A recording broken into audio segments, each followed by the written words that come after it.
একটি ছাগল আর তার পুঁচকে বাচ্চা প্রতিদিন পাহাড়ের ঢালে গিয়ে কাজ করে।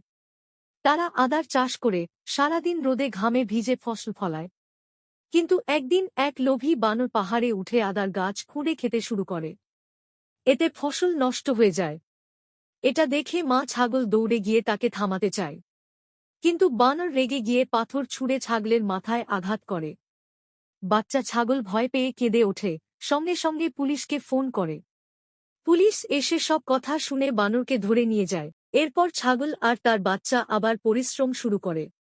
এবার তারা টমেটোর চাষ করে প্রতিদিন পানি দেয় আর যত্ন নেয়। কিছুদিন পর ফসল লাল টমেটোতে ভরে যায়।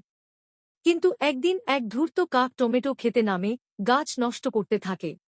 ছাগল আবার দৌড়ে এসে তাকে তাড়ানোর চেষ্টা করে। কিন্তু কাক তার ঠোঁট দিয়ে ছাগলের চোখে আঘাত করে। বাচ্চা ভয় পেয়ে আবার পুলিশে ফোন করে। পুলিশ এসে কাকটাকেও ধরে নিয়ে যায়। তুমি কি এখনো পর্যন্ত এই সাহসী বাচ্চা ছাগলের জন্য একটা লাইকও দিলে না?